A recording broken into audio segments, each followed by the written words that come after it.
اعوذ باللہ من الشیطان الرجیم بسم اللہ الرحمن الرحیم واذکروا اللہ فی ایام معدودات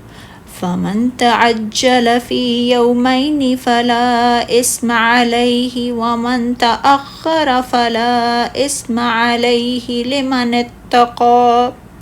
واتقوا اللہ واعلموا انکم الیہ تحشرون۔ اور گنتی کے چند دنوں میں تم اللہ کو یاد کرو، پھر جس نے 2 دنوں منا سے مکہ کی طرف واپسی میں جلدی کی تو اس پر کوئی گناہ نہیں، اور جس نے 1 دن کی تاخیر کی تو اس پر بھی کوئی گناہ نہیں، بشرطے وہ تقوی اختیار کرے۔ اور تم اللہ سے ڈرو اور جان لو کہ بے شک تمہیں اسی کے حضور اکٹھا کیا جائے گا۔ حضرت ابن عباس رضی اللہ تعالیٰ عنہ فرماتے ہیں کہ ایام معدودات سے مراد ایام تشریق ہیں، اور ایام معلومات سے مراد ذی الحجہ کے 10 دن ہیں۔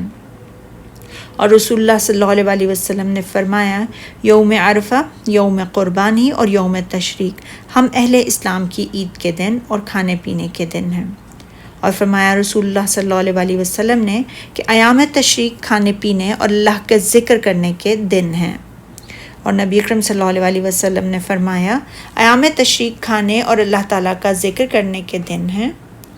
اور نیز فرمایا ان دونوں میں روزے نہ رکھو، کیونکہ یہ کھانے پینے اور اللہ عز و جل کا ذکر کرنے کے دن ہیں۔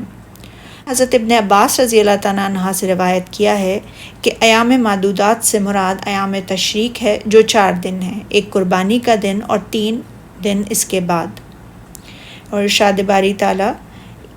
سے اس سے معلوم ہوتا ہے کہ ایام تشریق قربانی کے دن کے بعد کے 3 دن ہیں۔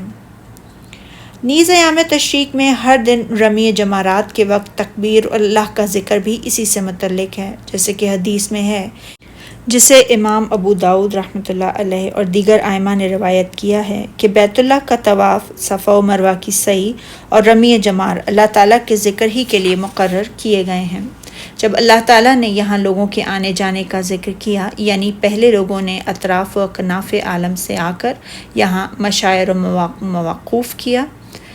میں پڑاؤ ڈالا، اور اب موسم حج کے اختتام پر وہ اپنے اپنے علاقوں اور ملکوں میں جا رہے ہیں، تو اس موقع پر اللہ تعالیٰ نے انہیں حکم دیا ہے کہ اور تم لوگ اللہ سے ڈرتے رہو اور جان لو کہ بے شک تمہیں اسی کے حضور اکٹھا کیا جائے گا، جیسا کہ فرمایا سورہ مومنون میں، اور وہی تو ہے جس نے تم کو زمین میں پھیلایا اور اسی کی طرف تم جمع ہو کر جاؤ گے۔ صدق اللہ العظیم۔